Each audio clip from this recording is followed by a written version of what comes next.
Hello everyone. The next topic we are going to discuss about user monitoring and reporting.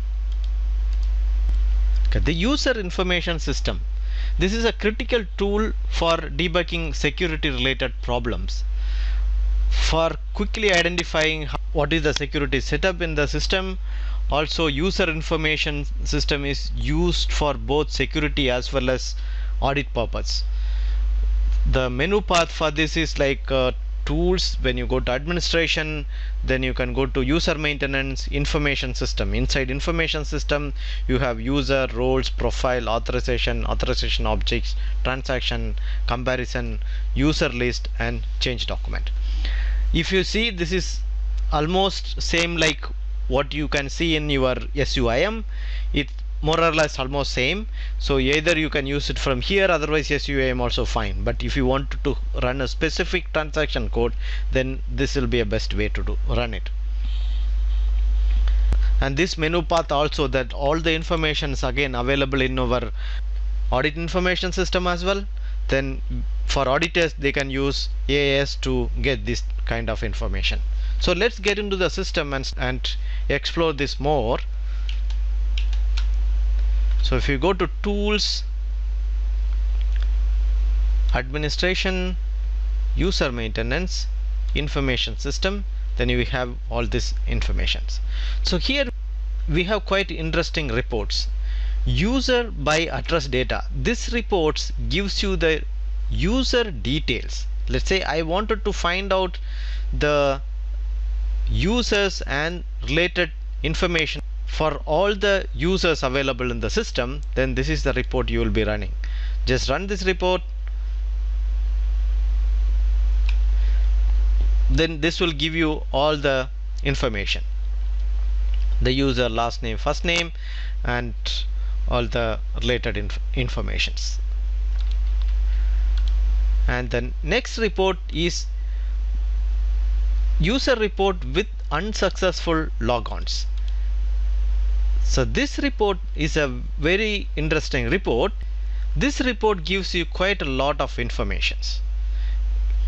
So this gives you even the logon details. This gives you, for example, not in use. That means this is not at all used. Okay. And next one, again, not in used. The password, last time the password was changed, the password was now not valid, and this was changed in these times. If you go to this user,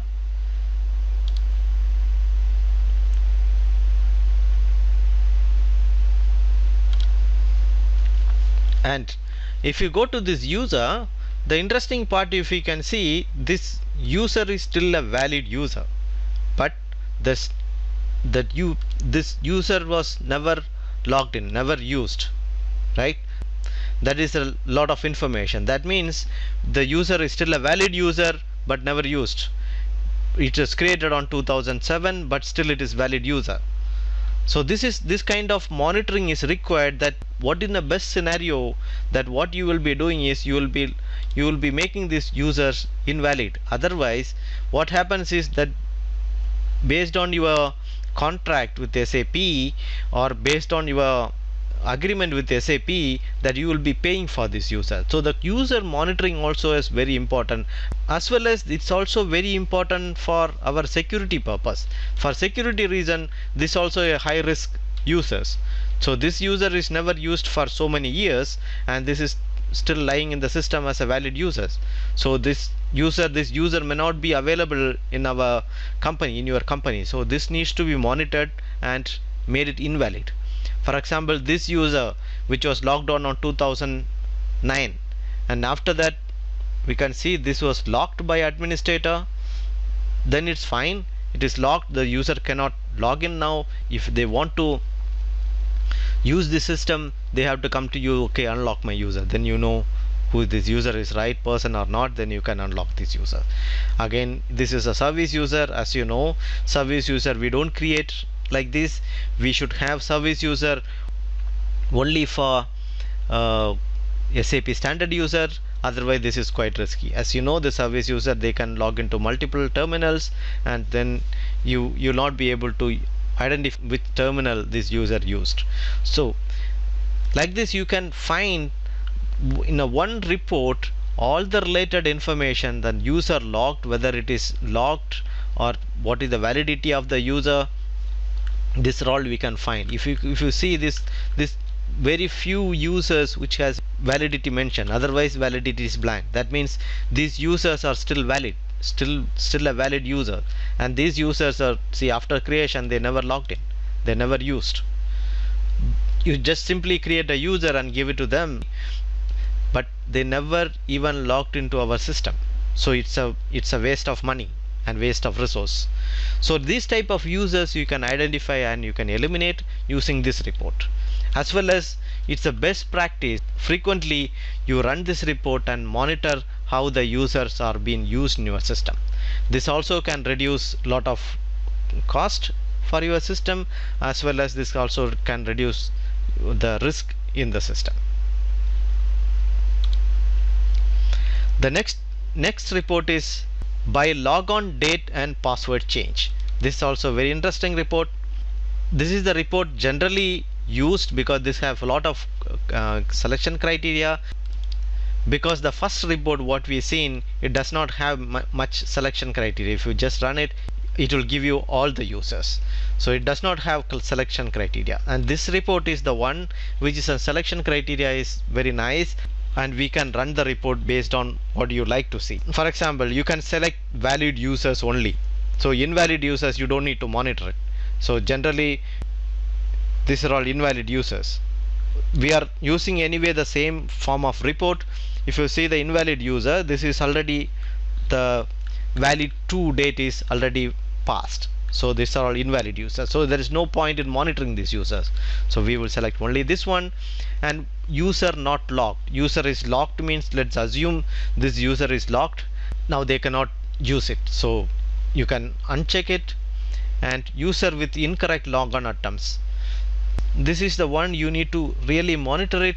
Let's say how many logon attempts they are using. So if somebody is trying for many times, then there is something is wrong. So that also we can monitor.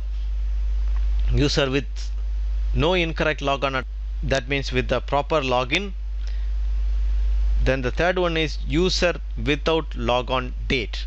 That means the user was created but they never logged in. So as soon as they log in, the logon date is anyway stored in USR02, which we know already. So if they do not have any logon date, if it is 00, then we created a user, gave it to somebody, but they never logged on.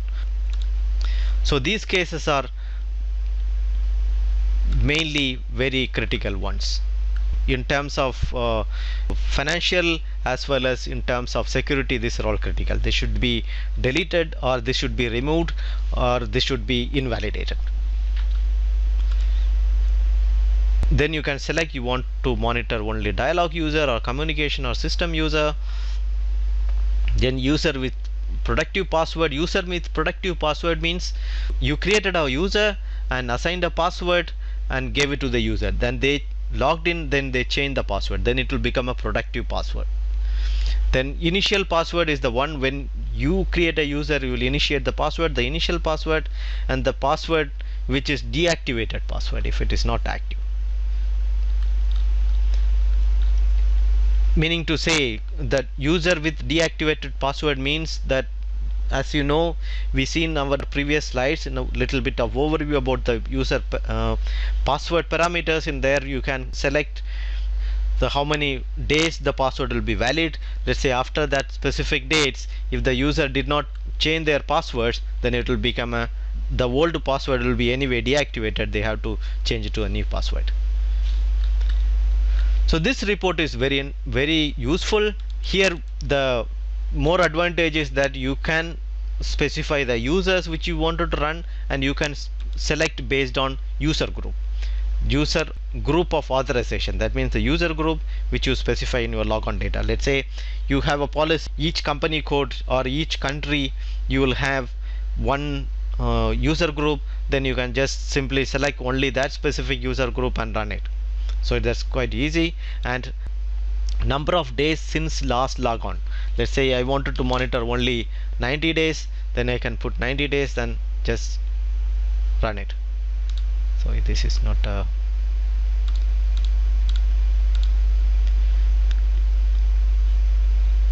valid users. Okay, now you can see for last 90 days this user never logged on. Anyway, in our case the most of the users are like that, so we can filter based on number of days. So you, let's say your policy, you have a policy every 90 days I wanted to check the system. If the user, we created a user, they are using it, if they don't use it for a period of 90 days, then we can assume, okay, now maybe they don't require this user anymore, then we can log this user or we can invalidate user. So if they want, then they will come back to you and they will say, okay, I wanted to use the system again, then you can validate this user. The number of days since the last password change, then the users, they change the password on what frequency, then you can monitor it. Based on that you can take some actions. So this is a very useful report for user monitoring.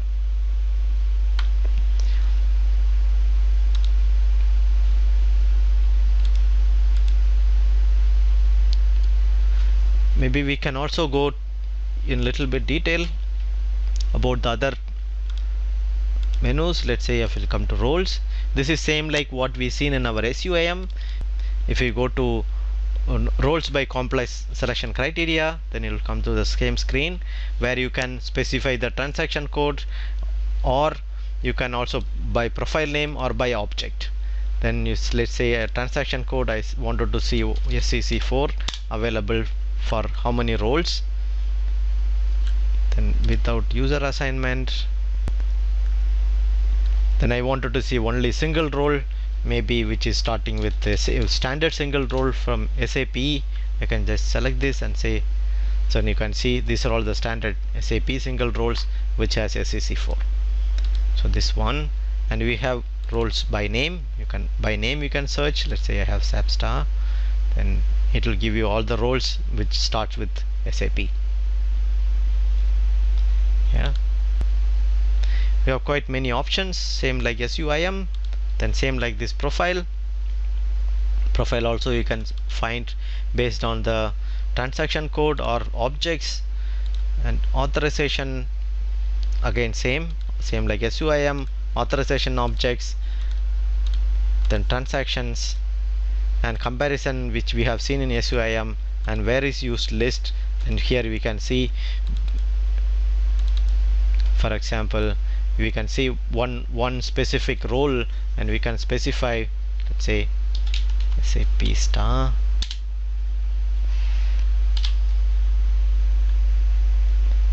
otherwise let's take one of the roles which we created, is set security star.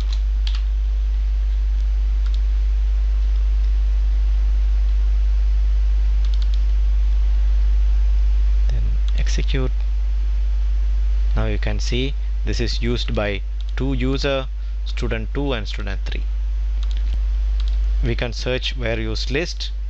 So all the quite many options are available. We can find the roles, profile, authorization values, as well as object, and then the change document for users, roles and profiles, and authorization.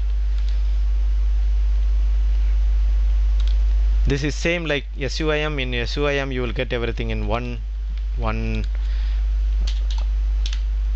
transaction itself.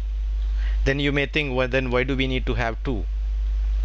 The reason is, like, some scenarios, you will get into some scenarios that you do not want to give the whole SUIM to one user. Okay, so or some business case that this person need to run only one specific one report, that they wanted to run only this logon date and password change, this report, or user address data. Then that case, you, instead of giving the whole SUIM to that user, you can simply give this specific transaction code. Go to this one and user, then you give only this specific transaction code, S underscore BPE BCE underscore 68001393. What that is the use of this additional transaction code.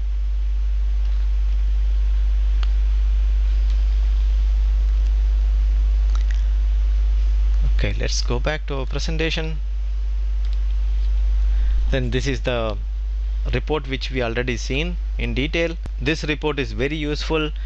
I highly recommend that you run this report on a frequency like every month or every week and check these users, and if the user is not valid, then invalidate the users or log this user, first of all for security reason, and the one more main reason will be to reduce the cost of, otherwise you will be unnecessarily paying the license cost for this user. With this, we are coming to the end of the session. Thank you very much for listening. I will see you in the next session. Bye bye.